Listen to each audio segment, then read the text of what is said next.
Hey y'all, welcome back to the channel. Got a new Yu-Gi-Oh video for you guys today, and today we're doing something special. I have never done this before, but I'm excited. So today we're doing, as you guys can tell from the title, we're doing an interview with the boy Savegepete. This man took Cyber Dragons and topped at regionals in Philly, and I actually met him at YCS, and we did a lot of discussion about the deck, and I'm proud to see somebody actually top with Cyber Dragons. So we're gonna bring him in, we're gonna talk about his build, talk about his matchups, and yeah, let's do it. So let's bring him in. All right, Pete, say hi. What's going on with y'all? Savegepete from down the street here, man. All right, Pete. Hello. First off, congratulations.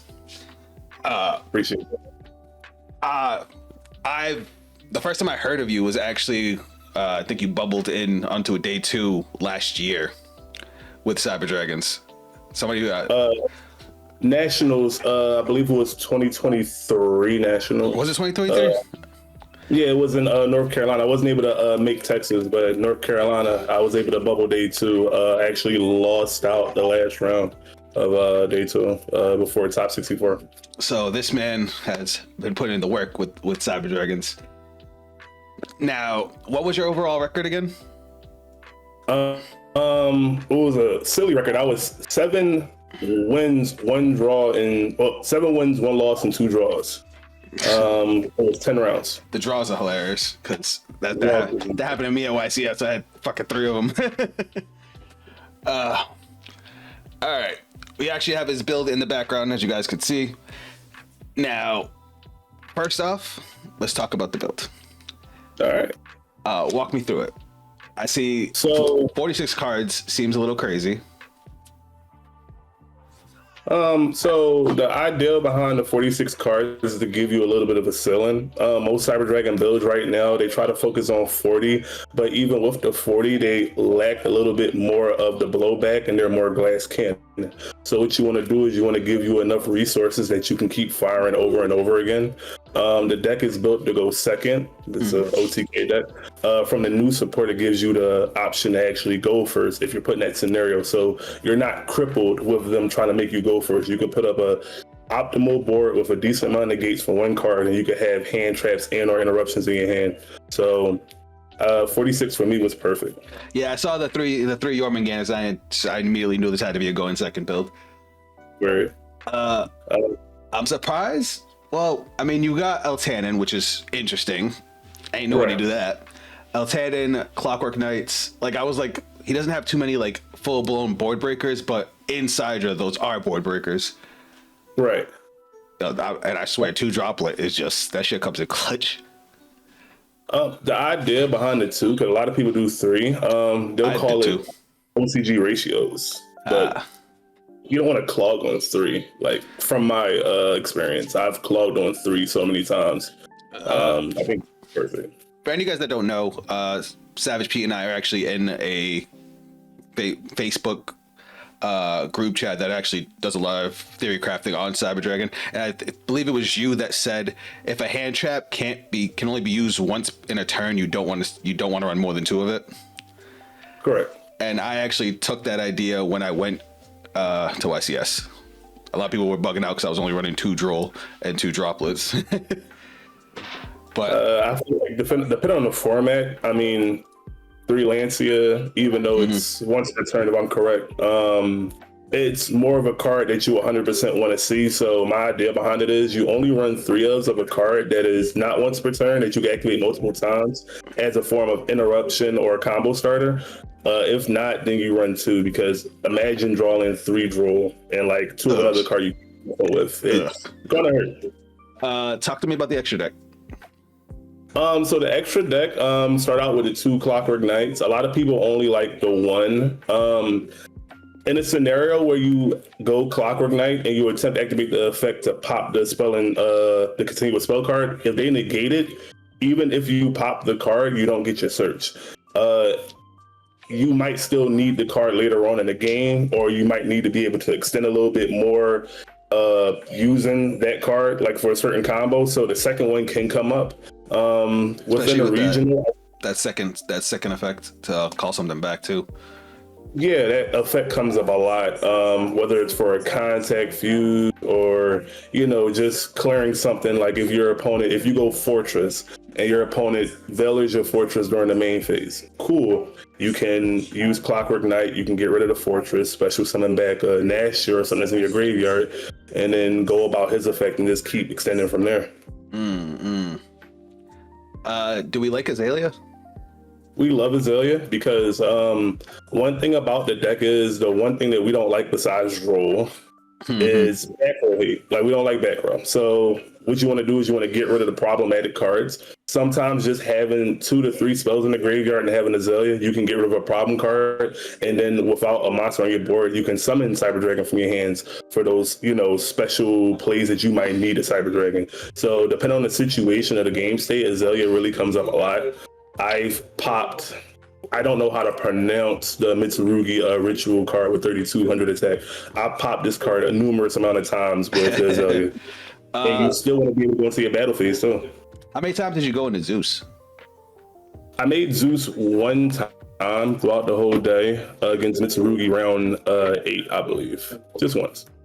Like, I never liked Zeus and Cyber Dragon because there's so many times, like, I can never picture myself going into a Zeus over an Infinity.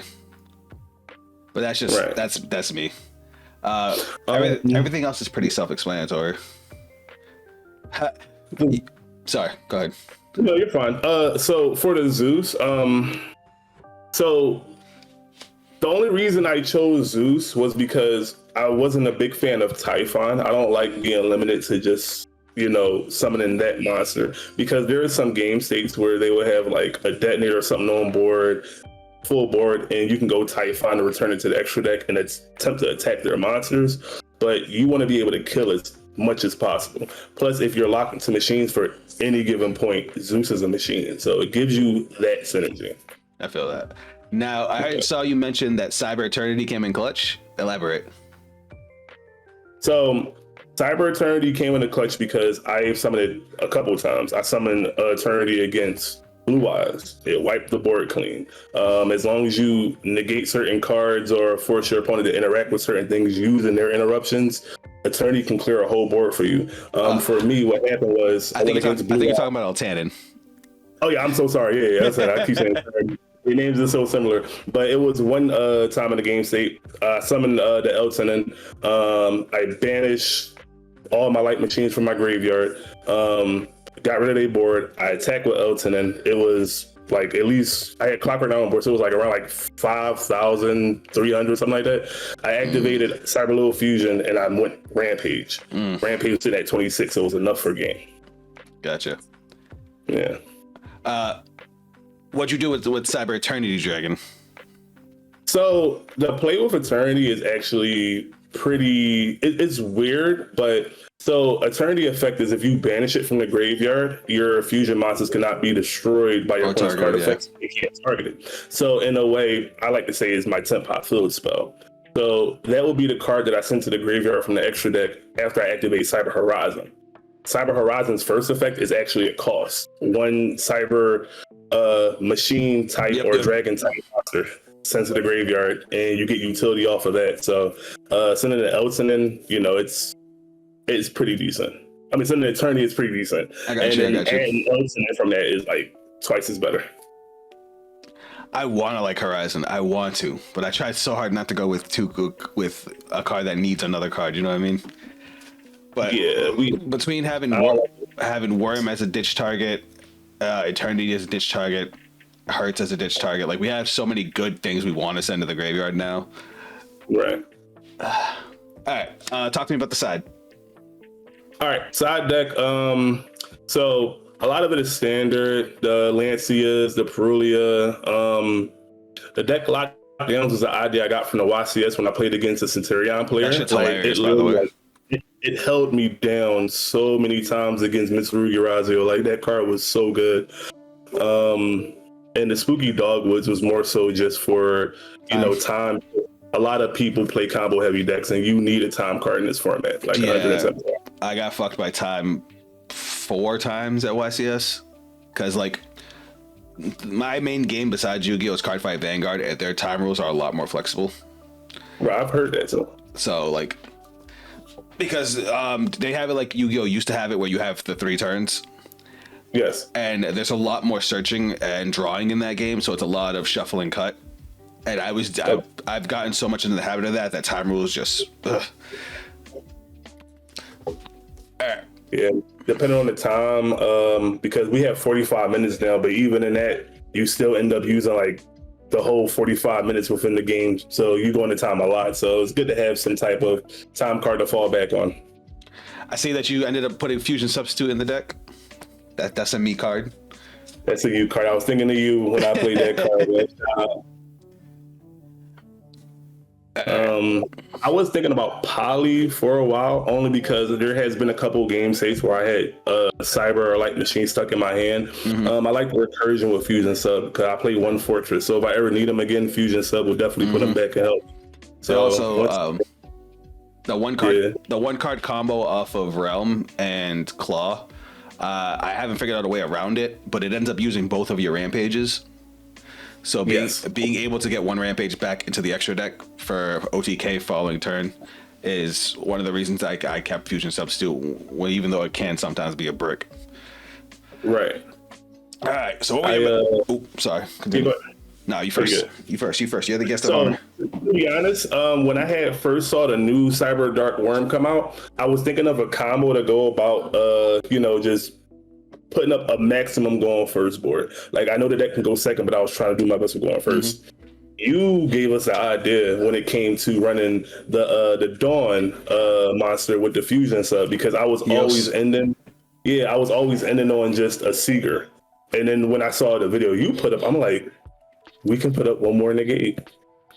So I was about to take that combo out, but then I was sitting, I'm like, I don't want to cripple myself going first with a minimal board that my opponent can get through. I need another form of interruption. So the Fusion Sub and the Fusion Monster ended up coming up for me, and it has not failed me yet.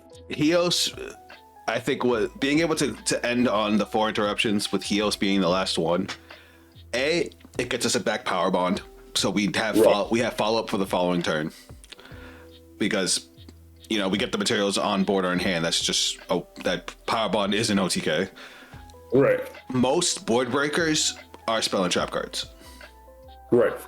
So having an extra spell, because when I was refining the combo, Infinity, Therion King, SP were the standard. The last card I was able to make, I was stuck between Heos and Vamana. Okay. Vamana would leave us with less bricks because the only thing you would need to put in the deck was Union Carrier. Not Union Carrier. Right. Is it Union Carrier? Union Driver. The level 5 Union monster. Union Driver. That one. Union Driver. Because you would attach that to Therion King and then summon itself, and you would just get 2 level 5s, and you'd have an extra negate there. Right. You might see some of that messing when I start messing with K9. I like K9 too. That's probably gonna be the best version of the deck, honestly, when it comes out. I'm not gonna lie, but we'll talk. That's another conversation. My question is behind that. When you activate the Heroes Vog, I keep botching his name up, but when I use his effect, when I go the Cyber Dark package, like if I open Cyber Dark Realm first, instead of the power bond, I actually add back the Cyber Little Fusion, because I'll use the Fusion monster to banish the 2. So when I use the Cyber Little Fusion, I'll shuffle them back and I'll resummon the monster. So I'm getting Ooh, that's spicy. I didn't even. So instead of adding a power bond back, they're already banished. Like I really don't care about what I have in my hand, monster wise. I'll just shuffle them back, get my resources, and I'll summon him out. Also, the synergy you have with him and Eternity says a Cyber Dragon plus 2 more machine monsters. He says light machine monsters, so you can actually loop those 2. Yeah, for anybody that doesn't know, Heos Farag is a spell and trap negate. His cost is to banish 2 light machine monsters from your grave, or a light machine monster you control, including himself. Like you could also just banish him and negate a spell or trap. So what Pete's talking about is you end up using Cyberload Fusion to shuffle it back into deck to then resummon it. It's clever. Very clever. I'm definitely stealing that one. All right. So you built this to go second. Obviously, we know the combo for going first. Talk to us about your matchups. All right. So round one, I played against Fiend Smith Yubel. Ooh. First off, besides round 8, I won every single one of my game ones. So round one, I played against Fiend Smith Yubel. He put up the regular optimal board. He actually opened both panes that was in the deck, believe it or not. So he was like a little bricky, but he was still able to end on Yubel Spirit. He ended on the he was playing Fiend Smith Yubel, so he also ended on the King High Caesar. So for me breaking the deck, all I did was imperm. I activated. Shout out to Phil too, by the way, because I had no idea Claw can actually search Cybernetic Horizon because it's always treated. It's always treated as a Cybernetic card. Yep. I had no idea. So when I searched it out, what I ended up doing was I said, pitch the Hertz in my hand, pitch the Cyberdark Chimera that was in the deck. I added Eltonin and I put Eternity in the graveyard. So change from the graveyard. I added Cyber Dragon to my hand. I used Elton effect to banish the Hertz that was in the graveyard after I impermed his High Caesar, and I got rid of his board like that. So if you don't destroy their monsters and you send them to the graveyard, they don't you get have full board advantage. And then from there, think about it, the Cyber Dark monsters are dark, so Elton doesn't even touch those. I always played around with Cybernetic Horizon, mostly because after your initial first two turns, it's like, what am I going to search with core? Usually I already have everything. Right. And then Cyberdark Realm becomes a brick after turn 1. Yeah. So it's like, at least with that, you could play Realm, search Claw, search Horizon. Yeah. Like you have utility, but I usually don't try to search it unless I have more of a reason to. Any other time, I'm just going to go and search Cyberdark Realm, and I'm going to just go to initial combo. The only other card I'm searching for core besides Emergency is probably the Rev System. I didn't even see the Rev System until just now. Yeah, the Rev System for me is good against Mitsu because as soon as they bring their monster back to pop your board, your monster's not going nowhere because it can't be destroyed by card effects. A lot of people forget that Rev System does that. A lot of people forget it, and that's what really like catches people off guard because apparently Yu-Gi-Oh players don't read cards. So. But game 2 against Fiend Smith Yubel, we ended up drawing because we went so far in the time. I ended up having to play Spooky Dogwood against him just to make sure he didn't kill me, which is insane because they have monsters with 0 attack, but it became utility, so I ended up winning that one. Well, I ended up drawing round 1 rather. So wait, so you won game 1, and it was a draw game 2? I won game 1, I lost game 2. We won the game 3. It was only like 14 seconds left game 3, and we ended up drawing. Okay, so game round. So that was one of your 2 draws. Round 1 I drew against Fiend Smith Yubel. I understand. What was round 2? Round 2 was Fiend Smith Live Twin. That was fairly easy. The deck literally submits to Cyber Dragons. All you really have to do is just know exactly what to hit. In most occurrences, you contact their board. What I like to do is I like to set a monster. They don't know what you're playing, so they're not going to interact with it. Contact, fuse a Live Twin away. Now they can't get a recursion. He didn't really see Fiend Smith package like that because as soon as he tried to go into Requiem, I always ash. So, yeah. It was kind of just a blowout. I 2-0'd him very easily. Just a ruling thing for anybody that doesn't know. When it comes to contact fusion, if you're going into Fortress, you have to have an OG Cyber Dragon face down. If you're going into Mega Fleet, you can do any of the baby Cyber Dragons. Correct. Some people think they think you can do a baby Cyber Dragon into Fortress. You cannot. Also, to add context to that, there's other little niche plays you can do. If you have OG Cyber Dragon in your spell and trap card zone for like Regulus, you can contact fuse for Fortress as long as everything else is a machine. There's Cyber Dragon players. I still don't know that. All right, round 3. Blue Eyes, Lord have mercy. Cyber Dragon mirror match. It was actually a buddy. It was a mirror match. I actually played against a buddy. We always we out here. We out here, bro. It was actually 3 of us too. That was playing Cyber Dragons and Philly Regionals. A lot of Philly people. So the mirror match went. I won the die roll. Thank goodness. I made him go first. I OTK'd him. Game 2, he made me go first. He OTK'd me. Game 3 was terrifying because me and him always talked about Heat Wave. He plays Heat Wave. So I make him go first. He draws 5 cards, no Heat Wave. He activates Prosperity. First card, Heat Wave. Fuck. I was happy to see it because if he would Heat Wave, no way, and it was no way I would have won that. Because Heat Wave has to be the first spell card of your main phase, right? Yes, the That's very first wild. card. You got lucky as That's shit. That's the reason why I cut it. I got so lucky. I'm like, yo, if he would have Heat Waved me, it would have been raps right there. Because there was no way I was stopping it. See, there's just so many reasons you had to be able to. Cyber Dragon has to be able to go first. Like not like make it go first. Like it has to have the ability to go first. The thing with Heat Wave is for a deck that needs to go second. I'd rather be able to build a board. You know what I mean? Exactly. And he made his deck to go just straight second. Like there was no go first cards. He didn't play the Heroes Vogue. He didn't play the I don't even think he played what was it? He didn't play none of the Cyber Darks. He didn't play Cyber Dark Realm either. He just did OG. Played, OG Power Bond, Overload Fusion, Machine Dupe variant. So yeah.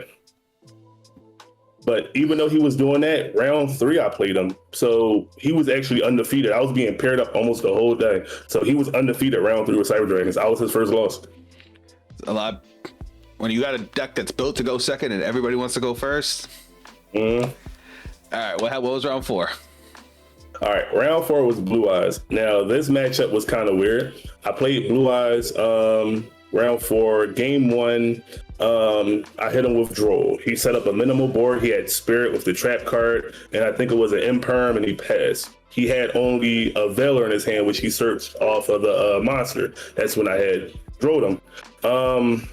Literally just broke his board. Like, we Elton came in clutch again. I Eltoned him because Spirit only negates graveyard effects, so I Eltoned him. I go into my regular plays. I go Rampage. I say Rampage effect to pop his 2 back rows. He chains the trap, the special summon the Blue Eyes back. I ended up popping on Resolution, cleared his board, and I just killed him from there. Game 2, my sides, I sided in, but I only saw my sides. Like my 5 cards that I had was, let me see. So the cards I sided in was Deck Lockdowns. I sided in Lightning Storms, and I sided in Perulius. You sided in Lockdown going second? No, so usually when I play against somebody, they usually make me go first because they say I'm playing Cyber Dragon. But that's always the mind game behind it. So what I do is, just in case they make me go first, I won't side in the whole package. I'll side in like 2. I got you. Like ease into it a little bit. So I only drew all my sides, and I think I drew like a Ash or something. None of it helped me. He ended up destroying the crap out of me. So game 3, it was more so of a back and forth grind game, but I ended up getting it because I just had more resources than he did. Every time he did something, I hand trapped them. I punched them for more life each turn, more life, and I ended up getting there. I got you. Yeah. That's why playing cards that allow you to go first is real important. He makes a board, I break it, I set up my own board. You know, because sometimes you can't kill them, but you setting up your board knowing that they already contribute so many resources to the board they made, it can help you in the long run. So going second isn't always the best, but knowing your deck can kill is what win you games. All right. I mean, we kind of have a built-in out to Blue Eyes, especially if we end up going first with Clockwork Knight. Right. Because that turns off like their main like combo starter.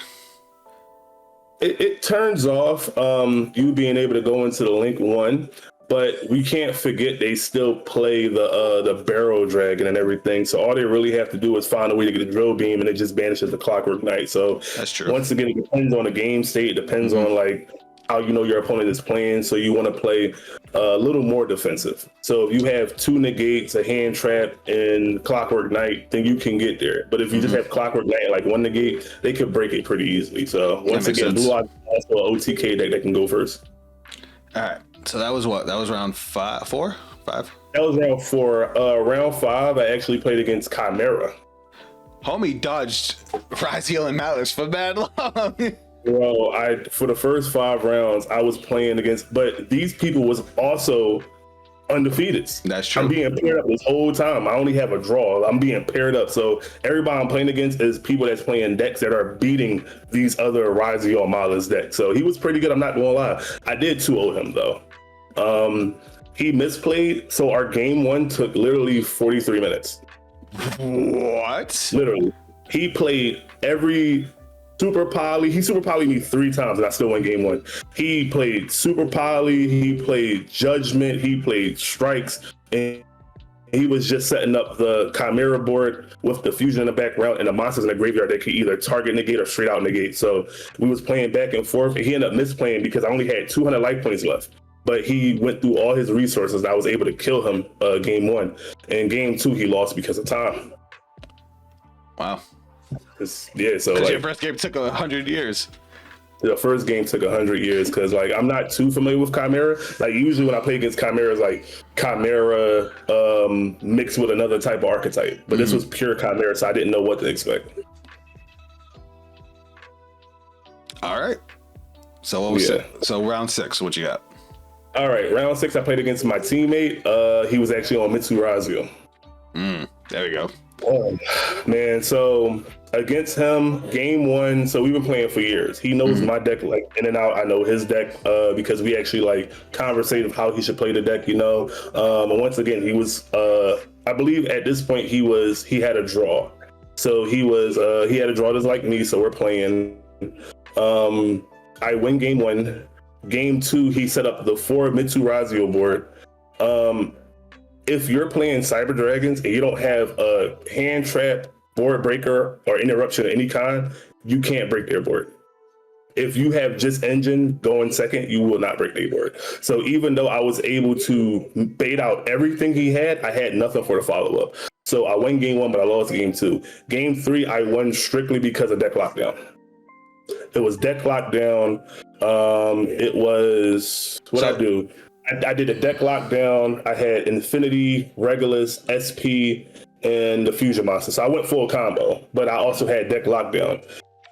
So because of the deck lockdown in what's the name of the card? In Perm, I was able to like just push him back. So I was able to go full combo going first. So turn 3. So game 3, you went first. Game 3, I went first. So I won game 1. I lost a die roll. I went second game 1.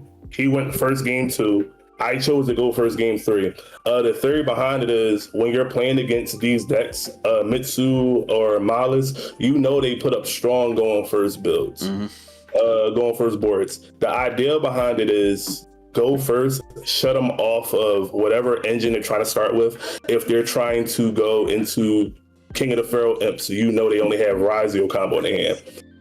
If they start off with, I call them Lugia, the ritual monster. If they go Lugia, what you want to do is you want to hit the fire looking Mitsu monster with an edge. You hit that, you cut them off the rituals. So it's all about knowing how the deck plays and knowing what your opponent's playstyle is like. And you'll learn that within the first game or 2 of interacting with your opponent. So it's really about the mind games behind it. I went into YCS with no knowledge of Mitsu Razio. Where? By round 4, I had that matchup figured out. See what I'm saying? Yeah. That's insane. It goes back to my whole thing about why I was trying to make Cyber Dragon a going first deck, is because there's so many decks that make such annoying boards that it's just safer to play going first, because all you have to worry about is the hand traps your opponent has. And that's just the thing, because all you're really worried about is the hand traps, more so, I'm gonna say it again, droll. That's the only one. Right. If you have an answer to droll, then you're pretty solid in most cases. The only other hand trap that I can say that can be a hindrance is impulse. If you're playing against Malice, depending on what where they hit you. Exactly. And that's them having knowledge of your deck and how you play. Because if they hit you on, like, let's say, like, any other card that's not Cyber Dark Worm, then you really don't care. Yeah. You really don't care. But yeah, my round 6 match was against my teammate. My round 7 match was against Pure Mitsu. I don't know why that's a real deck, but against us, or against me at least, the deck is super free. It's super because all you're worried about is Mitsu plays. If you're not worried about Razio, what are we looking at? A trap card in the back row? We're worried about the ritual monster saying, oh, discard a card to negate. It really wasn't too much more going on except for his hand traps. If you activate Clockwork Knight when they have their full board and a trap in the back, if they let it resolve, they cannot activate their trap card no more. Because the trap card says, while you control a reptile monster, there's a machine monster, so your trap is cut off automatically. Also, one of the ritual spells has to tribute reptile monsters. So if you turn on that shit to machines. Yeah, so the ritual spell has to tribute a reptile or pay 800. So it has two options, but their trap card specifies that you control a reptile. Gotcha. So the trap card that negates, you have to control a reptile. So if you play Clockwork Knight, you cut that off. I'm gonna keep that in mind. That's going in the back pocket.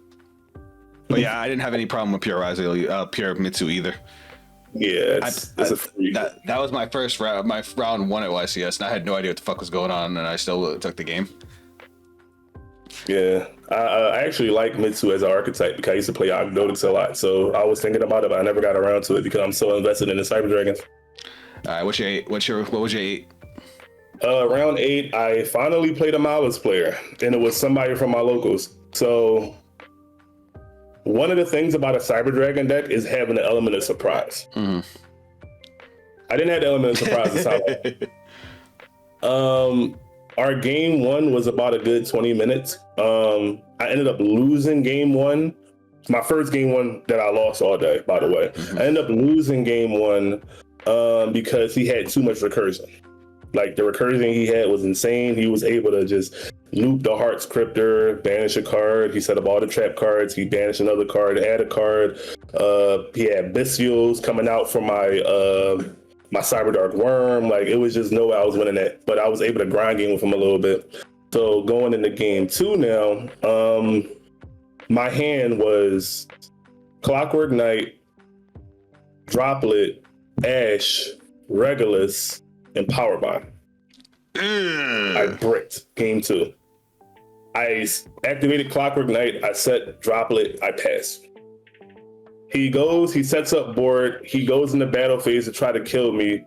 I Dropleted him, and I'm living, right? Okay. The next card I draw was Triple Tactics Talent. I'm sorry. I set the talent. I pass. I set it in the row where he had a by the way, the cards I pitched with Droplet, I pitched my Powerbomb and I pitched my Ash. Because he tried to kill me with Axis Code Talker. So when I dropped the Axis Code Talker and I dropped I think it was a March here, he didn't have too much more. So like I said, I drew a Tactics, I set it in the Spell and Trap card zone where he had a Spell and Trap card. So the whole time he played like I had a Imperm there. So he goes in the next turn, he goes into the battle phase, he tries to kill me, but he forget Clockwork lowered his monsters by 500.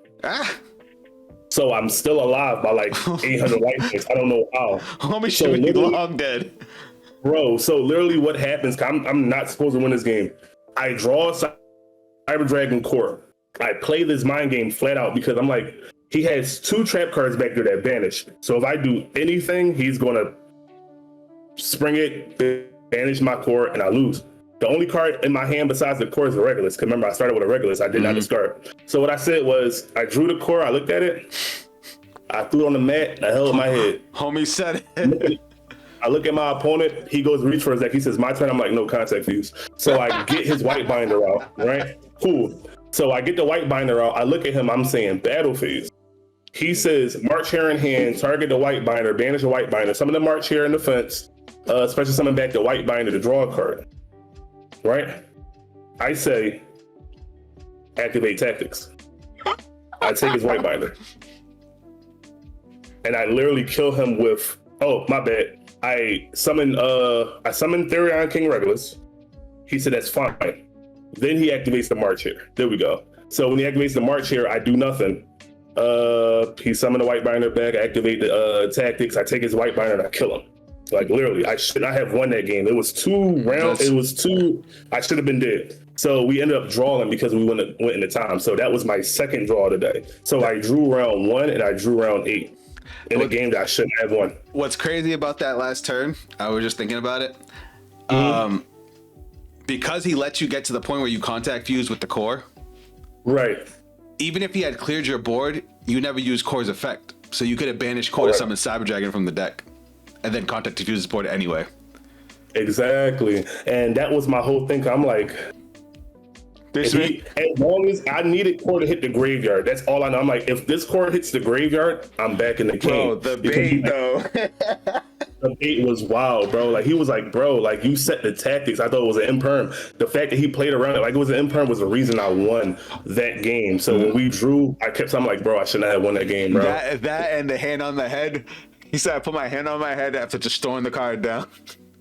Bro, it's all about, so when you play it's a mind games where you have to have the mind games with it. I'm that's like, funny. Dang. Clean. So my next round 9, I played against Malice again. So this is when I took my first. Hold on, just quick rewind. So, all right. So your last round, you won game 1, lost game 2, won game 3, right? No, my last round I lost game 1, I won game 2, and then game 3 went to time. That was a draw. So that was the first Mouse play, right? Yes. Okay, so there's your 2 draws. Yes. Okay, got it you. was round 1 and round 8. All right, got you. Continue. Yeah. Round 9, I played against a Malice player. At this point, I'm at table 2. Like my last tables was 3, 4, and before that I was at table 8. So I'm at the top tables all throughout the day. Crazy. I'm at table 2, and I'm playing against a Malice player. Game 1, he goes first. I fool with him. He gives me card. about.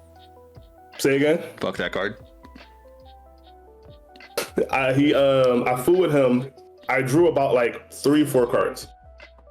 When I tell you, by everybody that was standing there, I destroyed this man game 1. Everybody's looking like, how is Cyber Dragon performing as well, bro? It's an OTK deck. I literally destroyed this guy. I broke his whole board. He's impulsing cards. He doesn't have no sense in impulsing. Like he doesn't know what to do. And I didn't normal summon the core. I didn't activate Cyber Dark Realm. I'm just using Yermangander. I'm using Eltonin. I'm using Tactics. I'm using Droplet because I drew cards. So I'm like breaking his board as I'm going along, and I just like destroyed him. You can't give Cyber Dragon that much gas. You don't give Cyber Dragons 4 cards. You crazy? He didn't even know I was playing. Even though people around us was talking, he like zoned out the noise, which is much appreciated, but he didn't know I was playing. So once again, from round 1 to round 9, nobody knew what I was playing. Wild. So game 2 was a grind game, and he ended up winning. Like it was a good grind game. I probably should have won game 2, but you know, that's the way the game goes. Game 3. I misplayed so hard. Oh, so, I heard you talk about this. I look at my hand. If I'm correct, my hand said Core, Cyber Dark Realm, Cyber Dark Claw, Imperm, and what was it? Core, Claw, Realm, Imperm, and it was one other card. I really forget what it was. I mean, that's already a lot of gas. Right, but here's the thing. I think it was the Imperm. But the way I'm going, I'm looking at my hand. I'm like, okay. I'm reading my opponent. I'm like, he has to have a draw in his hand right now. I'm pretty sure he has a draw. I go activate normal summon. I said pitch claw, add horizon. He says draw. That was the worst thing I could have did. What I should have did was I should have said activate Cyber Dark Realm. Don't search. Additional normal summon Cyber Dark Chimera. Link off Clockwork Knight. Chain 1 Clockwork, chain 2 Chimera, add the Clockwork Knight from deck to hand, send the worm. He draws me there. Now, since he draws me, if I activate this Clockwork Knight, he's stuck into going into type specific cards in the Malice, because Malice have cards linked to monsters besides the lizard that you have to have a Cyber's monster on your field to go into. So I would have cut them off from extending a certain point. By me doing that, I could have took control of the grind game and actually killed them. But by me being greedy and going in the horizon and getting stuck in the draw, I had nothing I could do. And he actually killed me that next turn too. So I literally threw the game away. I'm going to say I don't think you misplayed. You don't think so? Why you say that? because you're looking at it with hindsight. You couldn't 100% know that he had a droll. You would have had to look at his hand to know that he had it. So I shadow play a lot. So what I like to do is when I shadow play with my hands, I pretend that my opponent has the droll 100% of the time.